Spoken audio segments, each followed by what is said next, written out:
Hello and welcome you watching TV9. I'm Neelima. ఆయన cinema పేరుని ఇంటి పేరుగా ఇచ్చేసారు ఒకరికి, ఇంకొకరికేమో ఇప్పటి వరకు మీరు చెప్పిన డైలాగులు వేరు, ఈ సినిమాలో చెప్పబోయే డైలాగులు ఇంకో రేంజ్లో ఉంటాయని నిరూపించేశారు. ఫస్ట్ సినిమాతోనే నంది అవార్డు తీసుకున్నారు, కానీ ఆయనకి అవార్డుల కంటే ప్రజలకి సినిమా నచ్చటమే ఇంపార్టెంట్ అంటూ ఉంటారు. అలాగే ఆయన చాలా నాలెడ్జబుల్, వెరీ సింప్లెస్ట్గా కనిపిస్తారు, simplest person. One and only దేవా కట్ట గారు నాతో పాటు ఉన్నారు. రిపబ్లిక్ సినిమా రాబోతోంది October 1st. ఆయనతో మాట్లాడిపోతున్నాం.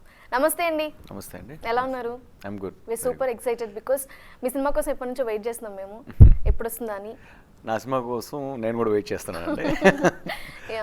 రిపబ్లిక్ సినిమా అన్నప్పుడు చాలా అందరికీ ఇంట్రెస్ట్ క్రియేట్ చేసింది, బికాజ్ ఎందుకంటే మీ ప్రస్థానం తర్వాత ఒక మార్క్ క్రియేట్ చేసిన సినిమాగా మాకు టీజర్, ట్రైలర్ అంత క్యూరియాసిటీ క్రియేట్ చేశాయి. ఏం చెప్పబోతున్నారు, ఈసారి మేము ఏం చూడబోతున్నాం, మళ్ళీ ఇంకొకసారి జనాల్ని ఆలోచింపచేసేలాంటి సినిమా అని అనిపిస్తోంది. ఆలోచింప చేయడానికి నేను జీనియస్ని కాదండి. నా దగ్గర జనాలకి సొల్యూషన్స్ ఇచ్చేంత ఎక్స్పర్ట్ ఎవరూ లేరు. మనమే experts to talk about our problems. So నాకు ప్రస్థానం కూడా అదేదో చెప్పాలని తీసిన సినిమా కాదు. ఒక పర్టికులర్ సిచ్యువేషన్ని, కండిషన్ని మనం అందరం ఎక్స్పీరియన్స్ చేసే విధంగా రాసి తీసిన సినిమా. సేమ్ థింగ్ రిపబ్లిక్తో కూడా.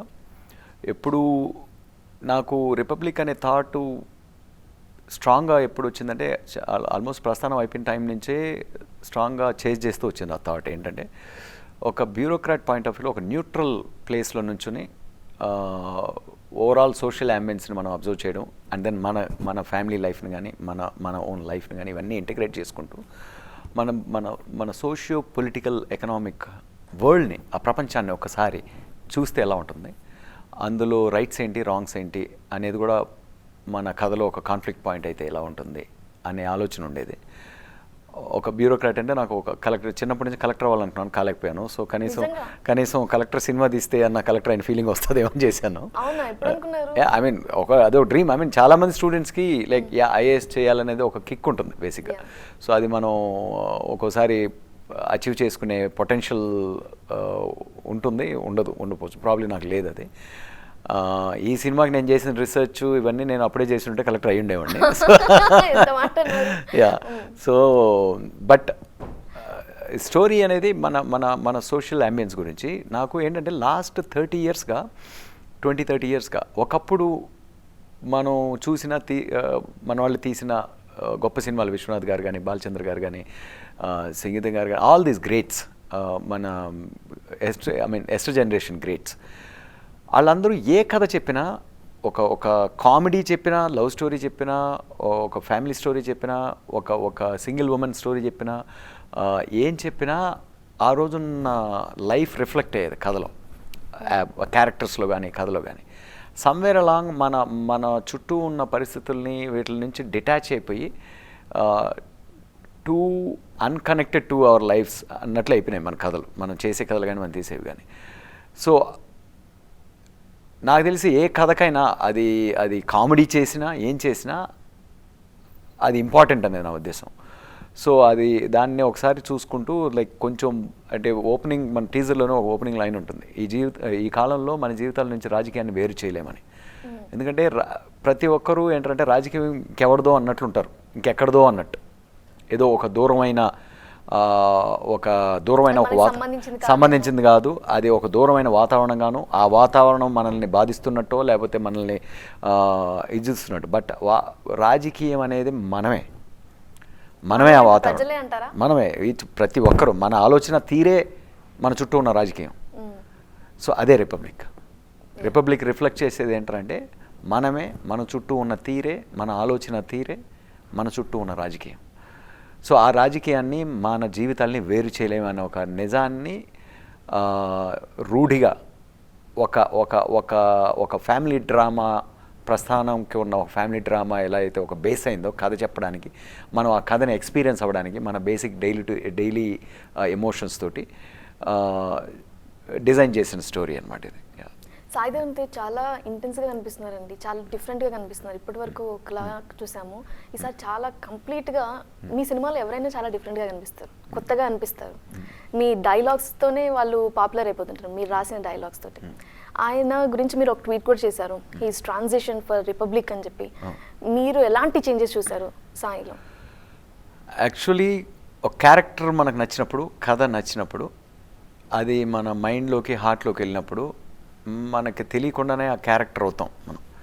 సో తేజ్తో అదే జరిగింది. ఎందుకంటే ఈ కథని అందరికన్నా ఎక్కువ తేజ్ ప్రేమించాడు కాబట్టి తేజ్ చేశాడు ఈ సినిమాని. అండ్ ఎక్కువ మందితో కూడా డిస్కస్ చేయలేదు, ఒక 2-3 చోట్ల డిస్కషన్ అయింది. ఆన్ ఫస్ట్ పాయింట్ నుంచే కూడా నేను వేరే ప్రాజెక్ట్లో బిజీగా ఉన్నా కూడా తేజ్ ఈ కథని వెంటాడి తను కోరుకున్నాడు.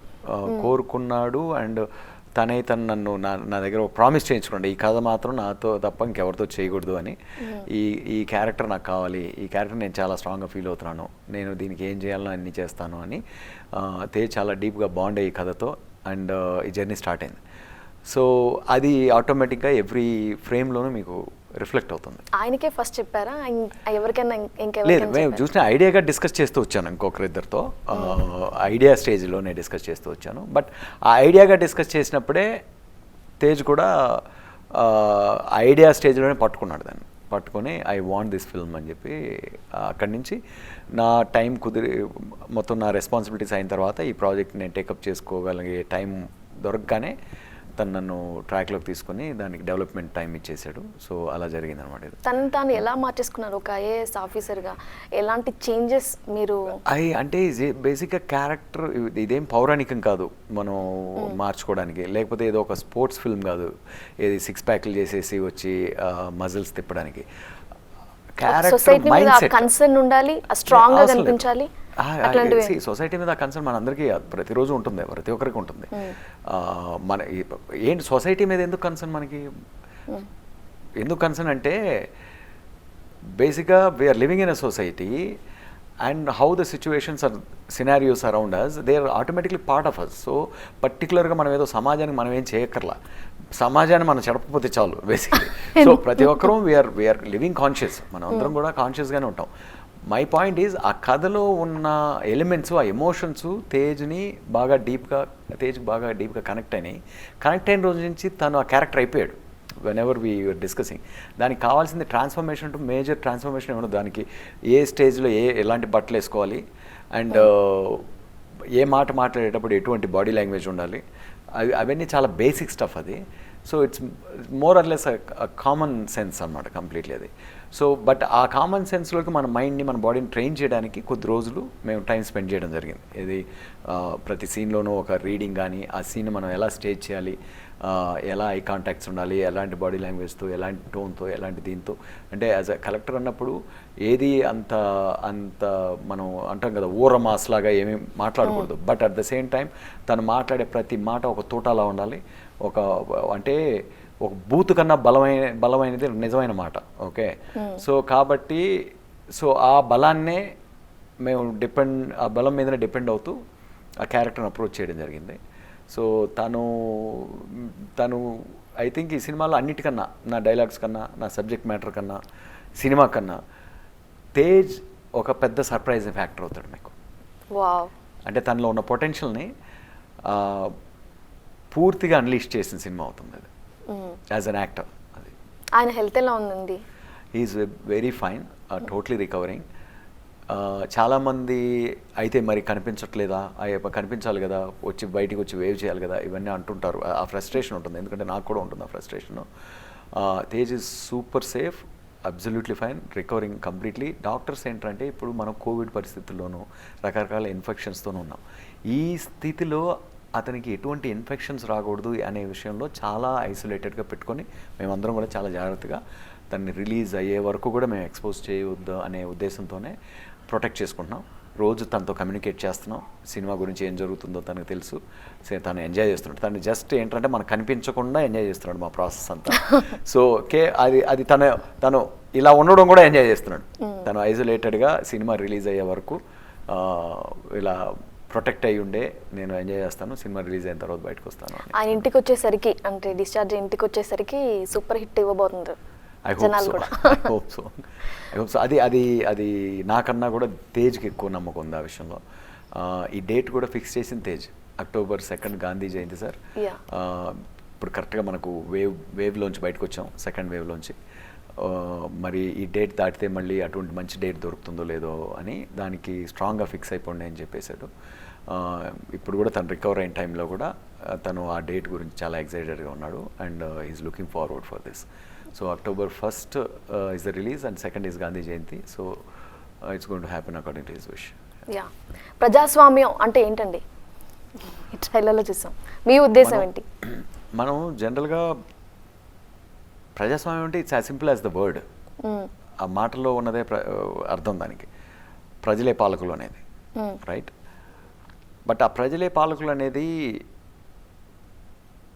ప్రజలందరూ కలిసి ఒకరికి ఓటేస్తే, ఆ ఓటేసిన వ్యక్తి డిక్టేటర్లా ప్రవర్తిస్తే అది ప్రజాపాలన కాదు, రైట్? ప్రతి మనిషి పవర్లో ఉన్న ప్రతి మనిషి ఆ పవర్ని ఏ విధంగా అబ్యూజ్ చేయాలో అన్ని విధాలా అబ్యూజ్ చేస్తాడు. అది మనిషిలో ఉన్న నైజం. ప్రతి మనిషి పవర్ని అబ్యూజ్ చేయని మానవుడు లేడు. జనరల్గా తెలియకుండానే అబ్యూజ్ చేస్తారు, తెలుసుకోకపోయినా. ఓకే, పాలిటిషియన్స్ అంటున్నారా? యా, పాలిటీషియన్స్ అయినా ఎవరైనా నేను చెప్తున్నాను. నేను ఐఏఎస్ అధికారులైనా, పాలిటీషియన్స్ అయినా, పోలీసులైనా, ఒక బిజినెస్ మ్యాన్ అయినా, ఎనీబడి. నేను అనేది హ్యూమన్ బీయింగ్స్. పాలిటీషియన్స్ కూడా హ్యూమన్ బీయింగ్స్ కదా. సో పాలిటీషియన్స్ మాత్రమే హ్యూమన్ బీయింగ్స్ కూడా కాదు కదా. So at the same all of us are human being. మనం అందరము అంటున్నాను నేను. ఓకే, మీరు మిమ్మల్ని అంటున్నా, నన్నే అనుకుంటున్నా. అంటే criminal history of man kind అని ఒక బుక్ ఉంది. Okay, every man is capable of what every other man is. మన అందరిలోనూ ఒక రేపిస్ట్ అయ్యే కెపాసిటీ ఉంది, అట్ ద సేమ్ టైం ఒక గాంధీ అయ్యే కెపాసిటీ ఉంది ప్రతి మనిషిలోనూ. So and you don't know ఏ మనిషి ఎప్పుడు ఎలా తయారవుతాడో ఎవరికి తెలియదు. ఇది మనిషి నైజం. సో ఇలా ఉన్నప్పుడు ప్రజలందరూ ఒక మనిషి చేతిలో అధికారం పెట్టినప్పుడు ఆ మనిషి ఎలా ఉంటాడు, ఎలా పరిపాలిస్తాడు అనే దానికి కూడా కొన్ని చెక్స్ అండ్ బ్యాలెన్సెస్ ఉండాలి. అది అసలైన ప్రజాస్వామ్యం. ఆ చెక్స్ అండ్ బ్యాలెన్సెస్ రకరకాల ప్రజాస్వామ్యాలు రకరకాలుగా డిజైన్ చేశారు. ఫండమెంటల్గా ఫౌండేషన్గా ఉండేది ఏంటంటే జ్యుడిషియరీ, ఎగ్జిక్యూటివ్, లెజిస్లేటివ్ అని ఒక 3 గుర్రాల కింద దాన్ని డిఫైన్ చేస్తాం మనం జనరల్లీ. ఏంటంటే ఈ గుర్రం తప్పు చేసినప్పుడు ఈ గుర్రం వెనకలాగుతుంది, ఈ గుర్రం గాడి తప్పుతున్నప్పుడు ఈ గుర్రం వెనకలాగుతుంది. ఇలా దేర్ చెక్స్ అండ్ బ్యాలెన్స్గా వెళ్ళే విధంగా ఒక ఇంజనీరింగ్ ప్రాసెస్, సోషల్ ఇంజనీరింగ్ అది basically. Or I mean systemic engineering, not social engineering. మీరు చెప్పినట్టు ఈ 3 గుర్రాలు అన్నారు, కానీ ఇప్పుడు రాజకీయ నేతలు లేకపోతే లెజిస్లేటివ్స్ ఎవరున్నారో వాళ్ళ చేతిలోనే ఇవన్నీ నడుస్తాయి, వాళ్ళు చెప్పినట్టే వినాలి అన్నట్టుగా ప్రస్తుతానికి రమ్యకృష్ణ గారి డైలాగ్ కూడా అది కదా. అవును, నా కళ్ళకి కనిపిస్తుంది ఏంటంటే ఒక్క రాజకీయ నాయకుడు తప్పు, ఇంకో రాజకీయ నాయకుడు కరెక్ట్ అనేది అయితే నా పాయింట్ ఆఫ్ వ్యూ కాదు. ప్రతి రాజకీయ నాయకుడికి ఇప్పుడు మన వ్యవస్థ ఎలా ఉందంటే రాజకీయ నాయకుడి చేతిలోనే పరిపూర్ణమైన పవర్ ఉంది. అంటే ఆ మిగతా గుర్రాలని ఈడ్చుకెళ్తోంది ఈ రాజకీయ గుర్రం అనేది పాయింట్ ఇక్కడ బేసిక్గా. దాన్ని ప్రజాస్వామ్యం అన్నాను నేను. ప్రజాస్వామ్యం అని ఎవరు అనరు. సో మనకే తెలియకుండా మనం ఒక అప్రజాస్వామ్య పరిస్థితుల్లో బతుకుతున్నాం. దీన్ని చాలామంది పొలిటికల్ సైంటిస్టులు పేపర్లు రాశారు, పుస్తకాలు రాశారు, మన దేశాన్ని స్టడీ చేసి, మన పరిస్థితులను స్టడీ చేసి. ఇవేమి మన చెవులకు చేరట్లా. ప్రాబ్లీ అట్లీస్ట్ రిపబ్లిక్ ద్వారా కొంతమంది కన్నా ఇంకొంచెం లోతుగా చేరుతుందేమో అని చూస్తున్నాను. మిగతా వాళ్ళకి ఇది ఒక మంచి కథగా ఎంజాయ్ చేస్తారు. నిజమే కదా, మీరు ఇంత అనాలిసిస్ చేశారు కదా, అంటే ఇంత స్టడీ చేశారు కదండి, అంటే ఎక్కడ రాంగ్ జరుగుతుంది అనుకుంటున్నారు? చాలా మంది యంగ్ ఎడ్యుకేటెడ్ వస్తున్నారు, బట్ స్టిల్ ఆ కరప్షన్ పోవట్లేదు. వాళ్ళు కూడా చేంజ్ చేయాలనే వస్తారు, సర్వీసెస్కి రావాలనుకుంటారు. ఒక ఐఏఎస్ అవ్వనండి, ఐపీఎస్ అవ్వనండి, ఎంతో కష్టపడి చదివి వస్తారు. కానీ వాళ్ళకి ఫీజిబిలిటీ లేకపోతే వాళ్ళకి ఆ డెసిషన్ తీసుకునే ఛాన్స్ పైన వాళ్ళు ఇవ్వట్లేదంటారా? లేకపోతే వీళ్ళు కూడా ఒక్కొక్కసారి మారిపోతారు, కంప్లీట్గా చేంజ్ అయిపోతారు. ఏమనుకుంటున్నారు మీరు? ఆ చేంజ్ కూడా ఎందుకు జరుగుతుందంటే ఇప్పుడు ఒక విష వలయంలో ఫోర్స్ చేయబడ్డాం అంటే వీఆర్ గెటింగ్ ఇన్ టు విష వలయం అనుకోండి. విషవలయం బేసిక్లీ. అది కూడా ఎందుకు అలా తయారైంది అంటే మనకు ప్రజాస్వామ్యం అంటే ఏంటి అనే అండర్స్టాండింగ్ లేకపోవడం వల్ల. You get my point. ఇప్పుడు చదువుకున్న వాళ్ళు అంటే ఇప్పుడు నేను చెప్పేది నాకు తెలియదు ప్రజాస్వామ్యం అంటే ఏంటో అంటిల్ నేను ఈ సబ్జెక్ట్ మ్యాటర్ని టేకప్ చేసే వరకు. సో అది నా సిగ్గుచేటు. సో ఆ సిగ్గుతో నేర్చుకుని రాసుకున్న కథని ప్రజెంట్ చేస్తున్నాను నేను, అంతే. సో మై పాయింట్ ఈజ్ మనకి ప్రజాస్వామ్యం అనే వస్తువు కావాలా, బట్ ఆ వస్తువు ఎలా ఉంటుందో తెలీదు. ఎలా ఉంటుందో తెలియదు కాబట్టి మనం ఇంకేదో తయారు చేసాం దాని పేరుతో. అది దాన్ని నియంతృత్వం అనాలా లేక ఏది డెమోక్రటిక్ డిక్టేటర్షిప్ అనాలా లేకపోతే ఏమనాలో తెలియదు మన సిస్టమ్ని. ఇది సోషలిజం కాదు, ఇది అబ్జల్యూట్ సోషలిజం కాదు, అబ్జల్యూట్ కమ్యూనిజం కాదు, అబ్జల్యూట్ డిక్టేటర్షిప్ కాదు, అండ్ అబ్జల్యూట్ డెమోక్రసీ కాదు. సో ఏ లెన్స్తో చూసినా కూడా it is blur. This whole thing is blur. So now okay fine, ప్రజాస్వామ్యం అంటున్నాం కాబట్టి దాన్ని డిఫైన్ చేద్దాం. అది మనకు కావాలో వద్దో తర్వాత డిసైడ్ చేసుకుందాం. ఇప్పుడు చాలామందికి ప్రజాస్వామ్యం ఇష్టం లేకపోవచ్చు కూడా, వాళ్ళకి డిక్టేటర్షిప్ ఇష్టం కావచ్చు. ఇప్పుడు మెయిన్గా నాకు ఒకటి గమనించింది ఏంటంటే, నేను నా ఎడ్యుకేటెడ్ ఫ్రెండ్స్లోను, అన్ఎడ్యుకేటెడ్ ఫ్రెండ్స్లోను, అన్ఎడ్యుకేటెడ్ పీపుల్లోను ప్రతి ఒక్కరిలోనూ ఒక ఫండమెంటల్ క్వాలిటీ నేను అబ్జర్వ్ చేశాను మన ఇండియాలో ఉన్న ఓటర్స్లో. ఏంటంటే,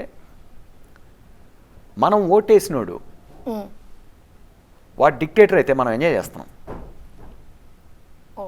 ఎందుకంటే మీరంటే నాకు ఇష్టం, మీరు ఎన్నికయ్యారు, మీరు మొత్తం కంట్రోల్ అంటే నువ్వు అన్డెమోక్రటిక్గా మీరు డిక్టేటర్ లాగా ప్రవర్తిస్తుంటే నేను మిమ్మల్ని సెలెక్ట్ చేస్తున్నాను కాబట్టి నేను ఎంజాయ్ చేస్తున్నాను. ఎందుకంటే మీకు అంత పవర్ రావడం అనేది నా పవర్ అనుకుంటున్నాను నేను.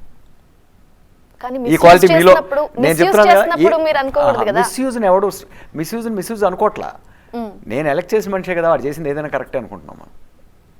ఇది మీలోనూ ఉంది, నాలోనూ ఉంది, నా చుట్టూ ఉన్న నా ఫ్రెండ్స్లోనూ ఉంది, నేను చూసే ప్రతి ఓటర్లోనూ ఉంది ఇక్కడ. సో ఆ బేసిక్ వొల్యూషన్ కోల్పోయినప్పుడు ప్రజాస్వామ్యం అప్రజాస్వామ్యం అవుతుంది. ఓకే, సో ఈ నీతులు చెప్పడానికి నేను కథ చేయలేదు. ఒక బ్యూరోక్రాట్ ప్రయాణంగా వాడి కళ్ళతో చూసిన, అంటే వాడి జర్నీగా చూస్తున్నాను నేను. ఓకే, ఏ కథ అయినా ఒక జర్నీయే కదా, ఒక ప్రయాణం కదా. అందులో ఉన్న highs and lows and falls, అంటే ఇది ఇంకొక ప్రస్థానం, ఒక మనిషి యొక్క ప్రస్థానం అనుకుంటున్నాను నేను అంతే. మిమ్మల్ని కదిలించిన పాయింట్ ఏంటి? మీరు జనరల్గా అంటే ఒక విషయం చెప్పాలనుకున్నప్పుడు, డైరెక్టర్ చెప్పదలుచుకున్నప్పుడు ఇలాంటివి strong points, what are the elements మిమ్మల్ని బాగా ఎక్కువగా డ్రైవ్ చేసినవి ఏంటి? ఇలాంటివి తీయాలనుకున్నప్పుడు మీరు ఒకటి డికే రవి గారి గురించి ట్రిబ్యూట్ ఇచ్చారు. That was very touching. ఆయన 35 yearsకే చనిపోయారు కలెక్టర్గా ఉండి, అంత మంచి చేసి స్ట్రాంగ్గా నిలబడినందుకు. అది ఆయన ఒక్కరే కాదు, సత్యేంద్ర దుబే అనదర్ లక్నోలో another collector, and there is ఇంకో కలెక్టర్ని ఆయిల్ మాఫియా తగలబెట్టి చంపేశారు. సో ఇలా చాలా జరిగినాయి. అంటే నేను ఎలా చూశానంటే, ఇలా సిస్టమ్ కూడా బార్డర్స్ ఉంటాయి. మన దేశానికే బార్డర్లు కాదు, ఆ దేశాన్ని యూనిఫామ్ వేసుకొని కంట్రీ బార్డర్స్ని ప్రొటెక్ట్ చేస్తూ ఫైట్ చేసే వాళ్ళే మనకు మార్టర్స్ లాగా కనిపిస్తున్నారు. Absolutely they are martyrs. Okay, మనం వాళ్ళ కథలే వింటున్నాం, వాళ్ళ కథలే చదువుతున్నాం. బట్ ఇక్కడ వ్యవస్థకున్న హద్దుల్ని కాపాడుతూ చాలామంది చనిపోతున్నారు. నిజాయితీగా పోరాడుతూ వాళ్ళ నిజాయితీని ప్రొటెక్ట్ చేసుకుంటూ వ్యవస్థ యొక్క డెఫినేషన్స్ ప్రొటెక్ట్ చేస్తూ చాలామంది వీరులు అవుతున్నారు, వీర మరణం పొందుతున్నారు. వాళ్ళని కూడా ఆ సోల్జర్స్ కన్నా ఏమాత్రం తక్కువగా చూడకూడదు మనం. ఎస్, సో ఆ పర్స్పెక్టివ్తో ఆ కథలు బయట పెట్టాం మేము. ఏది డికే రవి కథ కానీ, సగాయం కథ కానీ, వాళ్ళందరూ డికే రవి ఒక అతను చనిపోయారు కానీ మిగతా ఇద్దరు ఇవాళ కూడా బతికి పోరాడుతున్న సైనికులు వాళ్ళు. Khemka and Sagayam, all these people, and another Rajni. So వాళ్ళ కథలు ఇన్స్పైరింగ్ అనిపించినాయి. అంటే వాళ్ళ స్ట్రగుల్ ఎలా ఉంటుంది, వాళ్ళ డ్రామా ఎలా ఉంటుంది, వాళ్ళ జీవితం ఎలా ఉంటుంది అనేది ఈ రిపబ్లిక్ కథ. అండ్ వాళ్ళ పర్స్పెక్టివ్ ఏంటి, వాళ్ళ దృక్పథం ఏంటి అనేది కథ. వాళ్ళ పీపుల్ కోసం అంటే అండ్ మీరు అడిగిన question again I'm coming back to, మిమ్మల్ని డిస్టర్బ్ చేసింది ఏంటి, what inspired you to right the story అన్నారు. ఇందాక మాట్లాడిన మా విషయమే. అండ్ తేజ్కి పిచ్ చేసిన కూడా అదే point. We're all living under the illusion that there is democracy and governance. Illusion అనేసారండి. Yes and we're yet to discover it.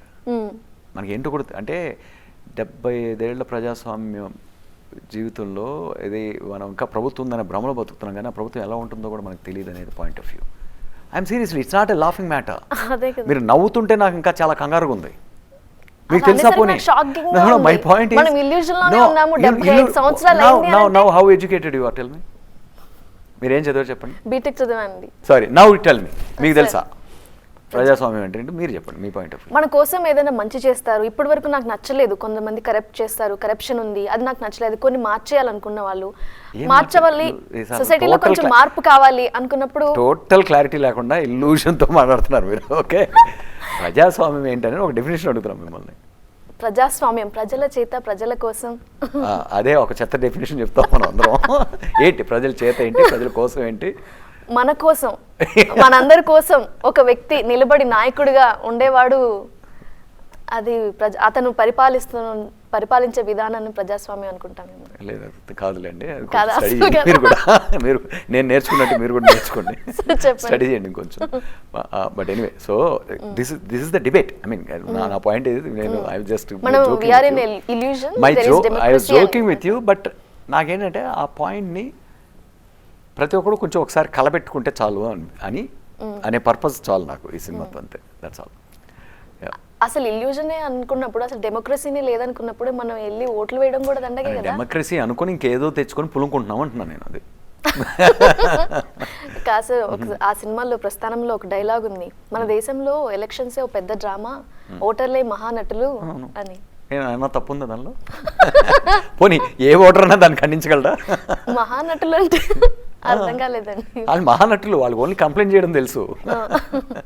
ఒకరితో ఒకరు కంపేర్ చేసుకోవడం ఉంటారా? సి ఫస్ట్ ఆఫ్ ఆల్ మనం మన సిస్టమ్ ఫౌండేషన్స్ ఎలా ఉండాలి అనే దాని మీద ఒక అండర్స్టాండింగ్ మనకి ఎంత ఎక్కువ మందికి ఉంటే అప్పుడు ఆ కరెక్ట్ ఫౌండేషన్స్ వస్తాయి.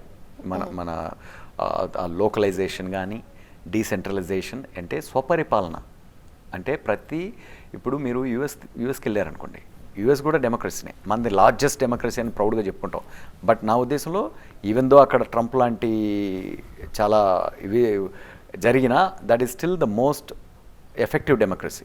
ఏది ట్రంప్ లాంటి వాడు ఇంకే దేశంలో అయినా కూడా డిక్టేటర్ అయినవాడు 100%. తను పెట్టిన జడ్జిలే తను డిక్టేటర్ అవుదామని ట్రై చేస్తుంటే కానివ్వలేదు. ఎందుకు? అక్కడ ఒక చెక్స్ అండ్ బ్యాలెన్స్ ఉంది. ట్రంప్ అనే ఒక రాజకీయ గుర్రం ఇప్పటికీ గాడి దగ్గర అటు ఇటు తగులుతుంది, కానీ దానికి బాగా గొలుసులేసి మిగతా సిస్టమ్, జ్యుడిషియరీ కావచ్చు, లేకపోతే మిగతా the whole checks and balance, the institutions అంటారు కదా, it is called institutions. Those institutions are working again because they know the fundamentals. ఇట్లాంటి గుర్రాన్ని ఇలా అన్లీష్ చేస్తే ఇది డిక్టేటర్ అవుతుంది. అంటే ఎడ్జ్లో Trump wants to be a dictator, he will be a dictator, he said he wanted to be a dictator openly. మనం కూడా ఇట్లాంటి డిక్టేటర్షిప్ తెచ్చుకుంటే బాగుంటుంది అని చెప్పాడు కూడా నోరు తెరిచి. బట్ దాదాపు ఒక 40% మంది 50% మంది పిచ్చోళ్ళు ఆడు వెనక కూడా ఉన్నారు కాబట్టి ఆడు ఇంకా అలా ఉన్నాడు. కానీ బట్ దాన్ని రాంగ్ఫుల్గా మెజారిటీ ఆఫ్ ద ప్రజలు ఎన్నుకున్నప్పుడు ట్రంప్ ఎలక్ట్ అవుతాడు, కానీ ఆ ఎన్నుకోకుండా తను వ్యవస్థని వక్రీకరించి కాలేడు. ఈవెన్ దో తను అపాయింట్ చేసిన జడ్జిలు 62 మంది దగ్గరికి తన కేసు వెళ్ళినా కూడా వాళ్ళందరూ కొట్టిపారేశారు. ఓకే, సో ఆ ఫండమెంటల్ కాన్షియన్స్ ఉంది వాళ్ళకి. ఇది వదిలిపెడితే ఈ వ్యవస్థ ఎవరి చేతుల్లోనూ ఉండదు అనేది ప్రతి ఇండివిజువల్లోనూ ఉంది. అది ప్రతి ఇండివిజువల్లోనూ ఉంది. ఆ ఇండివిజువల్గా మన యాజ్ అ ఓటర్ ప్రతి ఇండివిజువల్కి ఒక పర్స్పెక్టివ్ లేదు. మన వ్యవస్థ ఏంటి అనే పర్స్పెక్టివ్ లేదు. అసలు డెమోక్రసీ అంటే ఏంటో అనే పర్స్పెక్టివ్ లేదు. ప్రభుత్వం అంటే ఏంటో అనే పర్స్పెక్టివ్ లేదు. మనం ఎన్నుకున్నోడు మన రాజు మనకు దయ చూపిస్తాడు, అడుగోటేనోడిని సావుబాతుతాడు. ఇది మనకు తెలిసిన పరిపాలన. మనం ఇంకా ఆ రాజుల దగ్గర బతుకుతున్న బానిసత్వ మైండ్ సెట్లోనే ఉన్నాం. We are all slaves and we only want rulers, we only want kings. So now అది మనం తెలిసి మనకు అదే కావాలి అనుకొని అదే తెచ్చుకోవడం ఓకే అంటున్నాను నాకు. బట్ దాన్ని డెమోక్రసీ అనొద్దు అనేది నా పాయింట్. అంటే డోంట్ కాల్, ఇప్పుడు మీరు యాపిల్ కొని ఇది ఆరెంజ్ అని తినొద్దు అంటున్నాను నేను. యాపిల్ కావాలన్నప్పుడు యాపిల్ ఎలా ఉందని తెలుసుకొని యాపిల్నే కొనుక్కొని యాపిల్ తింటే నువ్వు యాపిల్ తింటున్నావు. మరి ఎప్పుడు మారుతుంది అంటారు? ఈ సిస్టమ్ ఎప్పుడు మారుతుంది అంటారు? ఇప్పుడు బాగా పర్ఫెక్ట్ గా ఫైన్ గా వచ్చేయాలనుకున్న వాళ్ళని ఏది మారదు ఇమీడియట్గా మారదు. మనం మార్పు వచ్చేసేయాలి అనుకున్నప్పుడు తప్పులు జరుగుతుంటాయి బేసిక్లీ. ఫస్ట్ ఆఫ్ ఆల్ మనం ఏం చేస్తున్నామో మనకు ఒక అండర్స్టాండింగ్ ఉంటే ఆటోమేటిక్గా మనకి ఏం కావాలో తెలుసుకొని అటువైపు ప్రయాణం చేస్తాం. My point with republic is all about know what you are in, know what we are in. That's all I'm trying to say. ఇందాక చెప్పినట్టు ఆఫ్ ద రికార్డ్ చెప్పినట్టు ఈ సినిమా ఏ మనుషుల గురించో ఏ ఒక్క రాజకీయ పార్టీ గురించో కాదు. ఈ సినిమా మనందరి మనసాక్షి గురించి. ఈ సినిమా మనందరి మనసాక్షితోనే మాట్లాడుతుంది, అది దాటి మాట్లాడదు. కాబట్టి ఎవరు కూడా ఈ సినిమా చూసి బయటకు వచ్చినాడు ఎవరిని ఉద్దేశించి అనలేదు, ఎవరిని వదిలిపెట్టలేదు అనుకుంటారు. పాయింట్ ఈజ్ అందరికీ తగులుతుందేమో. అందరికీ తగలడం అనేది కాదు, అందరూ చూడాల్సిన విషయాలు చూస్తారు అంతే. అది ఏది వాళ్ళు ఖండించలేరు. Exactly. So and it's basically it's a movie about where we stand with our collective perspective about what we are in, about what kind of మనం డిజైన్ చేసిన పరిస్థితులు మనకు ఎలా ఉన్నాయి న్యూట్రల్ పర్స్పెక్టివ్తో చూస్తే అని ఎగ్జిబిట్ చేసేది ఈ cinema. So IAS officers struggles కానీ మీరు ఇంతకుముందు చెప్పారు వాళ్ళ పర్సెప్షన్స్ కానీ అవన్నీ ఈ సినిమాలో మేము చూడబోతున్నాము. అంటే లైక్ వాళ్ళు బాగా స్ట్రిక్ట్గా పనిచేయాలనుకున్నప్పుడు వాళ్ళకి సమ్ టైమ్స్ ట్రాన్స్ఫర్స్ అవుతుంటాయి, వేరే డిపార్ట్మెంట్లోకి పంపించేస్తుంటారు. ఇప్పటివరకు ఒక దానిలో పనిచేస్తే ఇంకొక దానిలోకి ఒక్కొక్క సమ్ టైమ్స్ సస్పెండ్ కూడా చేస్తుంటారు అన్నెసెసరీగా. ఇవన్నీ కూడా చూడబోతున్నాము. అవి part of any bureaucrat story. Okay, so మీరు సినిమా చూడండి, అవి ఎలా డీల్ చేసామో తెలుస్తుంది. రమ్యకృష్ణ గారు, జగపతి బాబు గారు, శ్రీకాంత్ అయ్యం గారు, చాలా అందరూ స్ట్రాంగ్ పీపుల్ ఉన్నారనిపిస్తుంది. మీరు రమ్యకృష్ణ గారిని ఆల్రెడీ మీరు చూస్ చేసిన తర్వాత ఇంకెవరిని ఊహించుకోలేము అలా అనిపిస్తారు. నరసింహ కావచ్చు, శివగామిగా కావచ్చు, ఇప్పుడు రిపబ్లిక్తో ఆవిడని మళ్ళీ మేము వాటన్నిటిని మర్చిపోయే రేంజ్లో ఆవిడ కనిపించబోతున్నారా అనుకోవచ్చా? అది మనం చెప్పలేమండి. ఎస్, బికాజ్ సాయి కుమార్ గారిని మీరు అలానే చూపించారండి. పోలీస్ డైలాగ్ ఉంది కదా అప్పటి వరకు, కనిపించే 3 సింహాలు, తర్వాత ఏమో నేను ఒకటే డైలాగ్ ఎంత పాపులర్. అంత దూరం చెప్పలేను కానీ రమ్యకృష్ణ గారిది పడేప, బాహుబలి లాంటి పవర్ఫుల్ క్యారెక్టర్. అంత గొప్ప క్యారెక్టర్ అవుతుందా లేనేది నేను మార్నింగ్ షో అయిన తర్వాత మీరు చెప్పాల్సిన విషయం అది. సో అది నేను చెప్పకూడదు, నాకు తెలియదు అది. కానీ రమ్యకృష్ణ గారిని తప్పించి ఆ క్యారెక్టర్ ఇంకొకరిని ఊహించుకోలేం. అందులో ఆ క్యారెక్టర్ పర్స్పెక్టివ్ కూడా ఆవిడ డెలివరీ చేయడం వల్ల ద మోస్ట్ పవర్ఫుల్ ఇంపాక్ట్ ఇస్తుందని నమ్ముతున్నాను నేను బలంగా ఆమె ద్వారా చెప్పడం. జగపతి బాబు గారి గురించి కూడా చెప్పండి. జగపతి బాబు గారు కూడా నాకు ఆయన స్టాచ్యూ అయినా ఆయన వాయిస్ అంటే నాకు చాలా ఇష్టం. ఆయన కరెక్ట్గా మనము ప్రజెంట్ చేసు అంటే చాలా వెరీ కామన్ మ్యాన్స్ పర్సనాలిటీ అయింది. సో చాలా చాలా డెప్త్ ఉన్న క్యారెక్టర్ అయింది కూడా. సో నాకు తెలిసి రీసెంట్గా it will be one of his best performances in the last 4-5 years అనిపిస్తుంది. నాకు ఒక డౌట్ అండి, ఎప్పటి నుంచో మెకానికల్ ఇంజనీర్, అమెరికన్ సిటిజన్, మీరు సినిమాల్లోకి రావాలని ఎప్పటి నుంచి అనుకున్నారా? చదువుకుంటున్నప్పుడే అనుకున్నారా? మనం ఎన్ని పనులు చేస్తున్నా ఏం చేస్తున్నా మన జీవితంలో నాకు తెలిసి మనందరికీ మన దేశంలో అన్నిటికన్నా పెద్ద రిలీజియన్స్ 2 ఉన్నాయి. ఒకటి క్రికెట్, ఇంకోటి సినిమా.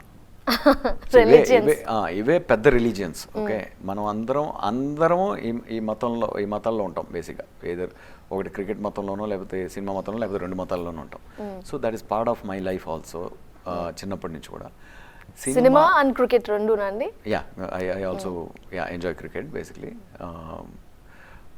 చిన్నప్పటి నుంచే నా ఫస్ట్ సినిమా నుంచే సినిమాకి వెళ్ళడం అనేది ఒక వండర్ఫుల్ ఎక్స్పీరియన్స్ నాకు. సినిమా థియేటర్కి వెళ్ళి సినిమా చూడడం అనేది ఒక వండర్ఫుల్ ఎక్స్పీరియన్స్. దాని ముందు నాకు వేరే ఏది పనికిరాదు, లైక్ ఏది సర్కస్ పనికిరాదు, ఏది పనికిరాదు. బేసిక్గా ఆ 2.5 hours is amazing for me. So అలా బాధించింది కాబట్టి సినిమా నన్ను, ఆ సినిమా రాయాలి, సినిమా తీయాలి అనే కోరిక కూడా అలాగే నాకే తెలియకుండా ఆర్గానిక్గా పెరిగింది. అది ఆల్మోస్ట్ 10th 9th grade ఉన్న టైం నుంచే కొంచెం రాయడాలు, సో అటువైపు నా ఇంట్రెస్ట్ వెళ్ళడం జరిగింది. ఆబ్వియస్లీ 3 Idiots సినిమా చూసి ఉంటారు కదా మీరు. అందులో బ్లాక్ అండ్ వైట్ సీన్స్ ఉంటాయి కదా. సో నాకు 3 చెల్లెళ్ళు, మాది మిడిల్ క్లాస్ ఫ్యామిలీ. ఒక అంటే so that's very very lower middle class family అట్మాస్ఫియర్లో ఉన్నవాళ్ళము. ఏంటంటే అంత దూరం డ్రీమ్ చేయలేం, అంత దూరం కలగనలేం. ఎందుకు? అందులో ఫెయిల్యూర్ రేట్ ఎక్కువ కాబట్టి. సో ఆ కన్సర్న్స్ ఇంట్లో అమ్మ నాన్నలకు ఉండేవి, నాకు ఉండేవి కూడా వాళ్ళతో పాటు. అందుకని ఇంజనీరింగ్ చదివా. But again I was good స్టూడెంట్గా కూడా నేనేం పూర్ కాదు. మెరిట్లోనే సీట్ తెచ్చుకొని, అక్కడ కూడా మెరిట్లో సీట్ తెచ్చుకుంటే డబ్బులు కట్టక్కర్లేదు, నాన్నకు డబ్బులు సేవ్ చేయాలి అని. సో ఆ ఇంజనీరింగ్ అయిపోయిన తర్వాత యూఎస్కి వెళ్ళి నేను జాబ్లో చేరే వరకు ఈ ప్యాషన్ అలాగే పెంచుకుంటూ వచ్చాను రైటింగ్లో. మీనింగ్ అక్కడితో నేను వెనక్కి తిరిగి చూస్తే మా అమ్మ నాన్నలు దే ఆర్ ఫైన్. ఆ తర్వాత నేను ఏం చేసినా వాళ్ళు పెయిన్ ఫీల్ అవ్వరు. ఓ వీడు ఫెయిల్ అయితే ఏమవుతాడో జీవితంలో అనేది. ఇప్పుడు 10th నేను పారిపోయి సినిమా ఫీల్డ్కి వచ్చి ఉండొచ్చు, బట్ మా అమ్మ నాన్నలు కొంచెం చాలా రోజులు నరకం అనిపించుండేవాడు. ఏమని వీడు ఏమైపోతాడో, వీడు సక్సెస్ అవుతాడో ఫెయిల్ అవుతాడో, అంటే నేను సక్సెస్ అయితే సక్సెస్ అయ్యే వరకు, లేకపోతే ఫెయిల్ అయితే వాళ్ళ జీవితాంతం ఆ పెయిన్ వాళ్ళకి మేల్చదలుచుకోవాలి. ఓకే నేను సేఫే, ఐఎమ్ ఫైనాన్షియలీ ఎకనామికలీ సేఫ్గా ఉంటాను అనే అష్యూరెన్స్ వాళ్ళు క్రియేట్ చేయడం కోసం అంత దూరం వెళ్ళాల్సి వచ్చింది. వన్స్ యూఎస్కి వెళ్ళిన తర్వాత, ఇండిపెండెంట్ అయిన తర్వాత అక్కడ ఫిల్మ్ స్కూల్లో కొన్ని లెసన్స్ నేర్చుకుని గ్రాడ్యువల్గా వెన్నెల తర్వాత ప్రస్థానం, అలా నాది చాలా స్లో జర్నీ. అందుకే సినిమా మధ్యలో చాలా గ్యాప్. ఎందుకని నిజంగా అది కూడా డౌట్, మీరు ఎందుకు ఇంత గ్యాప్ ఇస్తున్నారు, మమ్మల్ని ఎందుకు ఇంత వెయిట్ చెప్పిస్తున్నారు? There are lot of things I'm trying to balance in my life, right? Very simple. అంటే వెన్నెల సక్సెస్ఫుల్ అయినా నాకు వచ్చిన ప్రాజెక్ట్స్ అన్నీ కూడా ఎక్కువ రొమాంటిక్ కామెడీస్ చేయండి, లేకపోతే కామెడీ ఫిల్మ్ చేయండి అని వచ్చినాయి. బట్ నాకు వెన్నెల కన్నా more serious and more impactful film maker అవ్వాలని నా కోరిక. ఎందుకంటే నా ఐడల్స్ అందరూ కూడా ఇప్పుడు బాలచంద్ర గారు, మణిరత్నం ఇట్లాంటి వాళ్ళు నా ఐడల్స్. బేసిక్లీ వాళ్ళు క్రియేట్ చేసిన ఇంపాక్ట్ మనం ఇంతన్నా చేస్తే చాలు, ఆ ఇంపాక్ట్ మనం కొంచెం ఎక్స్టెండ్ చేయగలిగితే చాలు అనేది నా డ్రీమ్. బేసిక్లీ దాన్ని వాళ్ళు చూసిన దాన్ని దాటి మనం ఏమైనా కొంచెం చూడగలిగితే బాగుంటుంది అనేది. అవి 4 సినిమాలు చేయని, 6 సినిమాలు చేయని, 15 సినిమాలు చేయని. So number of films is not my count. చేసే ఫిల్మ్లో ఒక స్ట్రాంగ్ పర్స్పెక్టివ్, బట్ పక్కన వాళ్ళు ఎవరు అందరూ ఇగ్నోర్ చేసిన పర్స్పెక్టివ్స్ అయి ఉండొచ్చు, ఎవరో నోటీస్ చేయని పర్స్పెక్టివ్స్ అయి ఉండొచ్చు, టచ్ చేయనివి అయి ఉండొచ్చు. బట్ అవన్నీ మన మూలాల్లో ఉన్నవి అయి ఉండాలి, మనకు ఎసెన్షియల్ అయి ఉండాలి, మన జీవితాన్ని ఇన్ఫ్లుయెన్స్ చేసే పర్స్పెక్టివ్స్ అయి ఉండాలి. సో ఇది నా కోరిక అంతే. అది కామెడీ లవ్ స్టోరీ చేసినా అలాగే చేయాలని ఉంది నాకు, ఒక కామెడీ ఫిల్మ్ తీయాలన్నా అలాగే తీయాలని ఉంటుంది, ఒక యూనిక్నెస్ ఉండాలి అనేది. సో ఆ అంబిషన్ తోటి స్టార్ట్ అయ్యాను. సో వెళ్ళిన తర్వాత అలాంటి ఆఫర్స్ వస్తుంటే, and again my wife was going through education in US. తన ఎడ్యుకేషన్ కంప్లీట్ అయ్యే వరకు కూడా ఆ గ్యాప్ తీసుకోవాల్సి వచ్చింది. సో అది పర్సనల్ రీజన్. ప్రస్థానం అయిన తర్వాత ప్రస్థానంతో మళ్ళీ ఇండస్ట్రీకి పరిచయం చేసుకున్నాను నన్ను నేను. ఆటోనగర్ సూర్య డిలే ఏంటంటే ఇండస్ట్రీ తనని తాను నాకు పరిచయం చేసుకుంది. సో అదొక డిగ్రీ. బేసిక్లీ ఆటోనగర్ సూర్య అనేది ఇంకొక డిగ్రీ. ఓకే, అంటే అంటారు కదా మనం పోస్ట్ ఎంఎస్ చేశాను, ఎంఎస్ తర్వాత ఇది చేశాను, ఆ టైప్లో ఆటోనగర్ సూర్య చేసిన తర్వాత. సో దానిలో ఏంటంటే నాకు ఇండస్ట్రీ అర్థమైంది. సో ఇండస్ట్రీ అర్థమైన తర్వాత అది ఒక ఫ్లాప్ ట్యాగ్లో పడడం వల్ల, ఫ్రస్ట్రేషన్లో ఇంకో రాంగ్ డెసిషన్ తీసుకోవడం వల్ల చాలా వరకు ట్రస్ట్ బ్రేక్ అయింది నా మీద. హీరోలకు కానీ లేకపోతే ప్రొడ్యూసర్లకు కానీ వీళ్ళందరికీ కూడా వీడు సినిమా కమర్షియల్లీ సక్సెస్ఫుల్ సినిమాలు తీయగలడా, వీడు కేవలం సందేశాలు చెప్పుకుంటాడా అని. నేను చెప్పిన ఏవి సందేశాలు కూడా కాదు, they are intensely experiential films. So అవి సందేశాత్మకంగా చూడడం కూడా తప్పు ఎవరైనా కూడా. నేను మెసేజ్ అంటే ఐఎమ్ డెడ్ అగేన్స్ట్ మెసేజ్. ఎందుకంటే నాకు ప్రతి క్యారెక్టర్కి వాళ్ళ జస్టిఫికేషన్ ఉంటుంది. అవి ఉన్నప్పుడు అది మెసేజ్ ఫిల్మ్ కాదు ఇప్పటికీ. సో ఆ ట్రస్ట్ కూడగట్టుకొని మళ్ళీ కొంచెం బలం తెచ్చుకొని అది తేజ్ ఇచ్చాడు నాకు, Sai Dharam Tej. I owe him a lot for the trust and confidence and belief he put into me when I needed it, not when he needed it. He gave that power and strength to me, and that's why I'm here, and I'm very confident that I'm back and I will be on the track. I'm back and మీరు already ఉన్నారండి, మిమ్మల్ని మేము ఎప్పటికీ గుర్తుపెట్టుకుంటాం. I feel so meaning నేను ఆ సినిమాలో మీరు ఖండించగలిగే విషయం ఏదీ లేదు, మీరు పూర్తిగా యాక్సెప్ట్ చేసే విషయం మాట్లాడుతున్నానన్న నమ్మకం బలంగా ఉంది కాబట్టి ఆ నమ్మకం ఉంది నాకు. మీకు తెలుగు మీద పట్టు ఇంత ఎలా వచ్చిందండి? మీ డైలాగ్స్ వేరే లెవెల్లో ఉంటాయంటారు. అవును, ఆఫ్ కోర్స్ మీరు రాసే డైలాగ్స్. నాకేం మీకన్నా ఎక్కువ భాష తెలియదండి. మీకు ఎంత భాష తెలుసో నాకు అంతే భాష తెలుసు. ఇన్ఫ్యాక్ట్ చాలా వరకు నా ఫస్ట్ డ్రాఫ్ట్స్ అన్నీ కూడా ఎక్కువ ఇంగ్లీష్లోనే రాస్తాను నేను. ఎందుకంటే థాట్ ప్రాసెస్ అంతా చాలా వరకు ఇంగ్లీష్లో నడుస్తుంటుంది. అండ్ భాష అనేది మనం ఇంట్లో మాట్లాడే భాషే, దానికి మించి మనం తెలుగు పుస్తకాల్లో చదువుకున్న భాష కొంత ఉంటుంది. అండ్ భాష మీద ప్రేమ ఉంది కాబట్టి మనం ఏదైనా ఒక పాట విన్నా, ఇప్పుడు భాష మన జీవితంలో రోజు ఉంటుంది. పాత పాటలైనా కొత్త పాటలైనా తెలుగు పాటలు వింటూనే ఉంటాం. అందులో బ్రహ్మాండమైన సాహిత్యం ఉంది, పోయిటరీ ఉంది. ఇవి వింటూనే ఉన్నప్పుడు ఆటోమేటిక్గా అది మనలో భాగం, అది మీలో భాగమే, నాలో భాగమే, అంతే ఉంది. కానీ నా దగ్గర భాష, నేనేదో గ్రంథాలు చదవలేదు డైలాగులు రాయడం కోసం. మెయిన్గా ఒక ఇందులో నా స్ట్రాంగ్ పర్స్పెక్టివ్ అంటే డైలాగ్ అనేది మాట కాదు, పదాలు కాదు. డైలాగ్ అనేది ఆలోచన. ఆ ఆలోచన మనకున్న పవర్ ఆఫ్ క్లారిటీ, కాంట్రాడిక్షన్ లేని ఆలోచన చెప్పినప్పుడు అది పవర్ఫుల్గా అనిపిస్తుంది. ఇప్పుడు అంటే ఒక మనం చెప్పే ఆలోచనలో పర్ఫెక్ట్ ఇది, ఇందులో ఏమాత్రం కాంట్రాడిక్షన్ లేదు, ఏమాత్రం డౌట్ లేదు అని బలంగా అనిపించినప్పుడు అది బలమైన డైలాగ్ అనిపిస్తుంది. మీరు వాడిన పదాల వల్ల కాదు, ఓకే, మీ ఆలోచన పదునుగా ఉన్నప్పుడు ఆ పదాలు ఆటోమేటిక్గా వచ్చి కూర్చుంటాయి దాన్ని ఎక్స్ప్రెస్ చేయడానికి. ఎందుకంటే ఆ పదాలు పేర్చే విధానంలో మీ ఆలోచన డైల్యూట్ అయిందంటే మీరు డిస్టర్బ్ అయిపోతారు. ఓకే, కాబట్టి మీ ఆలోచన డెలివర్ చేసే వరకు ఆ పదాలు వెతుక్కుంటూ ఉంటారు. సో వన్ ఆఫ్ ద ఎగ్జాంపులే ఆటోనాగ్ సూర్యాలో ఒక పారాగ్రాఫ్ చాలా ఫిఫ్త్ డ్రాఫ్ట్ సిక్స్త్ డ్రాఫ్ట్ వరకు ఈ డైలాగ్ నేను తెలుగులో చెప్పలేనేమో అని చాలా నీరసంగా ఉన్నాను నేను. ఏంటంటే according to me there are only 4 kinds of people. One, the one that produces more than he consumes.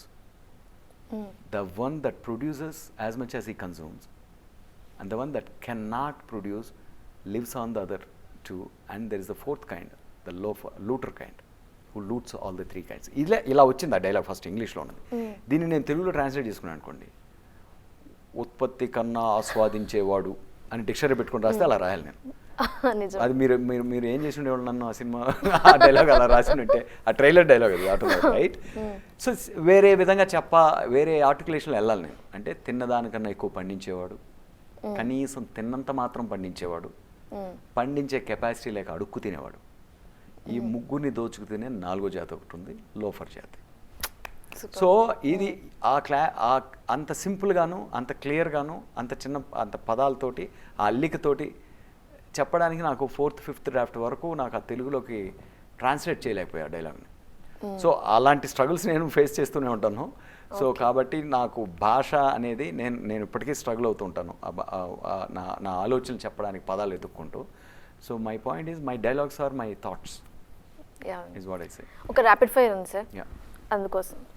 అంతకంటే ముందు మీ మాటల్లో నేను అవసరాల కోసం దారులు తక్కే పాత్రలు తప్ప హీరోలు విలన్లు లేరి నాటకంలో ఆ dialogue. Thanks for the first time మీరు కరెక్ట్గా చెప్పారు డైలాగ్. తెలుసా అదేంటండి, ఎంత పాపులర్ తెలుసా డైలాగ్? చాలా మంది డైలాగ్ ఇష్టమే అందరికి. అది చాలా మంది అవసరాల కోసం అడ్డదారులు తొక్కే తప్ప అంటారు, తెలుసా మీకు? అవునా?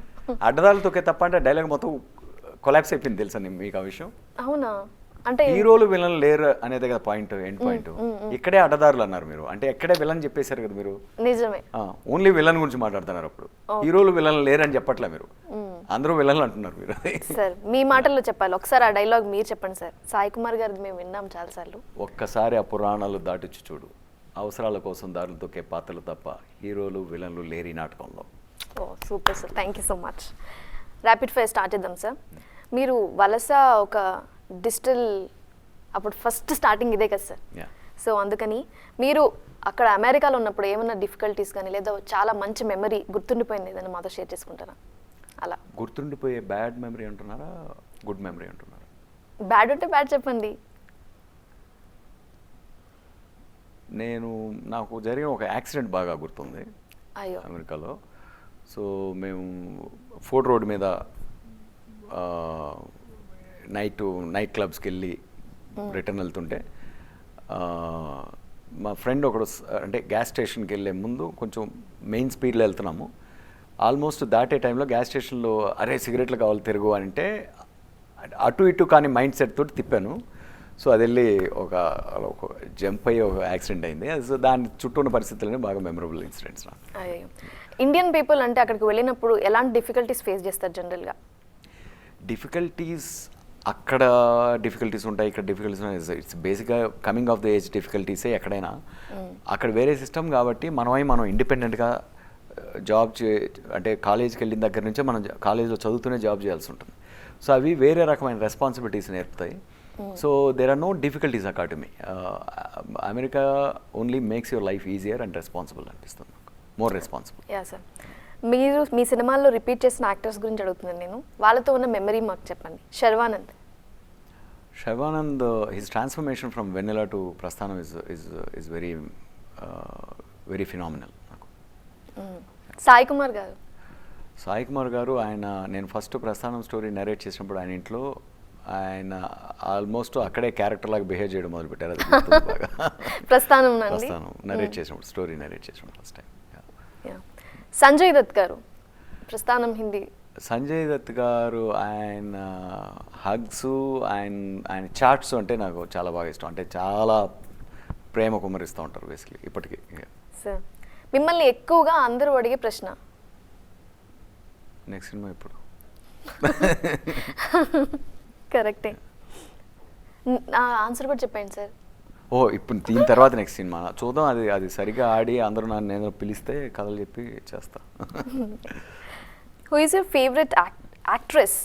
మీరు టీనేజ్లో ఉన్నప్పుడు when you are a teen మీ ఫేవరెట్ యాక్ట్రెస్ ఎవరు? నాకు టీన్లో ఉన్నప్పుడైతే దివ్య భారతి జ్వరం ఉండేది బేసిక్గా. దివ్య భారతి జ్వరం బేసిక్లీ. సో ఐ మీన్ టీన్లో ఉన్నప్పుడు మీరు చెప్తుంది. సో లేటర్ అంటే ఒక్కొక్క ఫేజ్లో ఒక్కొక్క ఉండేది. బట్ దివ్య భారతి గుర్తొచ్చింది కాబట్టి దివ్య భారతి అనుకోండి మీరు. Super sir. మీ డైలాగ్స్ అందరికీ నచ్చుతాయి, అంటే మీరు రాసే డైలాగ్స్ మా అందరికీ ఇష్టం. మీకు నచ్చిన డైలాగ్ ఏంటి అదర్ సినిమాల్లో? వేరే డైరెక్టర్స్ వేరే వాళ్ళ సినిమా. నాకు దట్ వన్ లైన్ ఫ్రమ్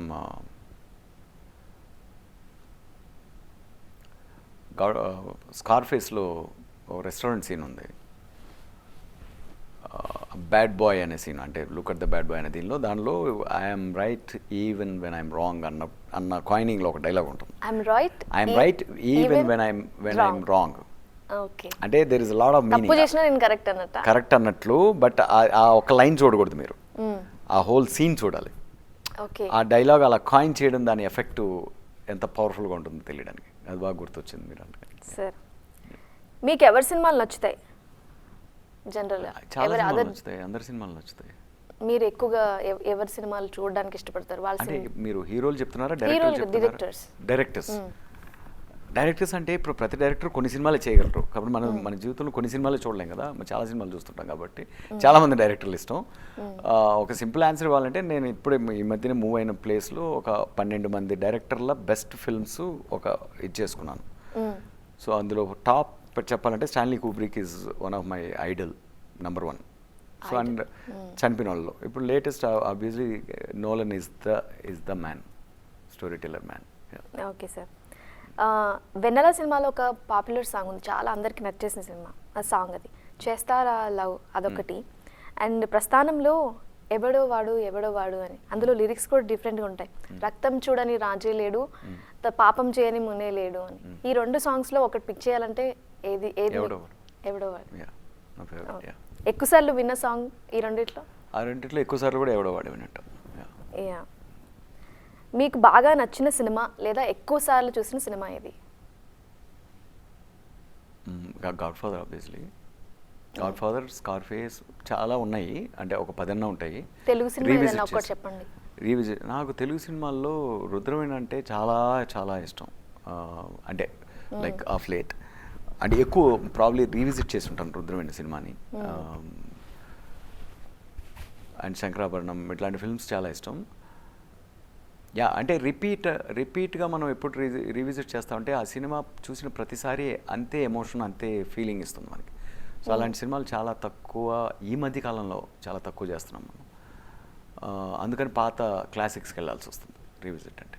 మీకు నచ్చిన జనర్ ఏ జనర్ ఎక్కువ ఇష్టం మీకు? నాకు అన్ని జానర్స్ బాగా ఎంజాయ్ చేస్తాను. బట్ తీయడంలో అయితే నాకు తెలిసి హారర్ అనే జానర్ నా జీవితంలో ఎప్పుడు తీయలేనేమో. But I love all genres, I enjoy love. Horror కూడా ఇష్టమా?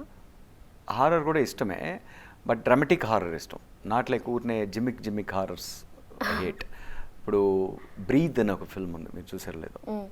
బ్రీత్ అని it's a very dramatic situational tension building horror అనొచ్చు, లేకపోతే థ్రిల్లర్ అనొచ్చు. మోర్ లైక్ టెన్షన్ పెట్టే thrillers basically, where there is a dramatic thrill. సో అట్లాంటివి కూడా ఇష్టం. ఇది ఒక fantasy type of question sir. One day CM మనం ఒకే ఒక్కళ్ళు చూసాం కదా, అలా వన్ డే పిఎం అయితే మీరు చేంజ్ చేయాలనుకునేవి ఏంటి? వన్ డే పిఎం అయితే వన్ డే పిఎంలో ఏమీ చేంజ్ చేయలేం. పోనీ సీఎం అయితే? సీఎం అని ఏమీ చేంజ్ చేయలేం. సో ఏమీ చేంజ్ చేయండి నేను. మీరు ఏమైనా చేయలేను. మార్చాలి అనుకునేవి ఏమైనా ఉంటాయేమో. ఏమీ మార్చలేమండి. వన్ డేలో ఏం మారుస్తారు మీరు? వన్ డేలో మీరు సరే, cabinet- take 1 week. So basically that's what fantasy also. మీరు ఏం మార్చాలనుకుంటారంటే ఇట్స్ ఫ్యాంటసీ. పిఎం గాను సీఎం గాను వన్ డేలో ఏం మారుస్తారంటే పిఎం గాను సీఎం గాను వన్ డేలో ఎవడో ఏం మార్చలేడు. అది తిరిపోయింది అసలు. కాదు సార్, ఏదన్నా పోనీ వన్ డే సీఎంలు పిఎంలు వదిలేసేయండి. ఏది మారాలనుకుంటున్నారు ఇండియాలో? ఇండియాలో ఇది చేంజ్ అయితే బాగుపడుతుంది అని అన్నట్టు. అలా ఏది ఒక్కటని ఎలా చెప్తామో అని చూస్తున్నా. అంటే చాలా మారాలి, చాలా విషయాలు మారాలి. బట్ అది కంటిన్యూస్ ప్రాసెస్ నా ఉద్దేశంలో. ఒక్కదాన్ని మార్చడం వల్ల డిష్ అని ఒకటి ఎట్లా అనడం వల్ల ఏది మారదు. ఐ థింక్ బేసికలీ మీరు అడుగుతున్న ఫ్యాంటసీ ఓ రియాలిటీ కనెక్ట్ చేస్తున్నారు. సో అది ఇట్ నెవర్ హ్యాపెన్స్ బేసికలీ నా ఉద్దేశంలో. ఫ్యాంటసీగా అడగండి. సడన్గా దేవుడు వచ్చి మిమ్మల్ని అడిగితే ఏం అడుగుతారు అని అంటే దానికి ఒక ఫ్యాంటసీకి ఆన్సర్ ఇస్తాను నేను. పోనీ రియాలిటీ అనుకోండి సార్, ఏం చేంజ్ చేద్దాం అనుకుంటారు? Reality will take time, nothing will change by one man అంటున్నాను నేను. మీరు నన్ను ఒకటి అడగండి, మీరు జస్ట్ బేసిక్గా దేవుడు వచ్చి మిమ్మల్ని వరం అడిగితే ఏం అడుగుతారు అని చెప్పండి. అది ఒక ఫ్యాంటసికల్ క్వశ్చన్గా తీసుకొని చెప్తా. సరే సార్, అయితే దేవుడు అడిగితే ఏం అడుగుతారు? నాకు జీవితం అంతా నాకు కావాల్సిన సినిమాలు చేసే అంత డబ్బులు ఇవ్వమంట. సూపర్, మీరే ప్రొడ్యూసర్. యా సార్, అలాగే ఈ డైరెక్టర్ లైఫ్ టైంలో నేను ఈ సినిమాలు లేకపోతే ఈ టాపిక్స్ నేను టచ్ చేయాలి అనుకునేది ఏంటి? అప్పుడే ఈ డైరెక్టర్గా నేను ఫుల్ఫిల్ అవుతాను అనే ఫీలింగ్ ఉండే సినిమాలు ఏంటి? ఏం టచ్ చేయాలనుకుంటున్నారు? I don't want to tell those, ఎందుకంటే అవి చాలా స్ట్రాంగ్ పాయింట్ ఆఫ్ వ్యూ ఉన్న ఐడియాస్ అవి. ఆ ఐడియా చెప్తే ఆ ఐడియాని వేరే విధంగా ఎవరన్నా పర్సూ చేస్తారని ఒక ఇన్సెక్యూరిటీ తోటి చెప్పట్లేదు. అంతేనా? Super sir. అయితే మేము సినిమాలు చూస్తాం కదా, అప్పుడు తెలిసిపోతుంది. నేను సినిమాలు చేయగలిగినప్పుడు మీరు చూద్దరు. So they will come out one by one. Thank you so much sir. Republic super hit అవ్వాలని కోరుకుంటున్నాం. All the very best sir. మేము కూడా వెయిట్ చేస్తున్నాం థియేటర్కి వెళ్ళి చూడాలని. Thank you so much for your time. Thank you. So ఇది వాళ్ళ స్పెషల్ ఇంటర్వ్యూ విత్ దేవకట్ట గారు. I hope you like it. Thank you for watching. Bye for now.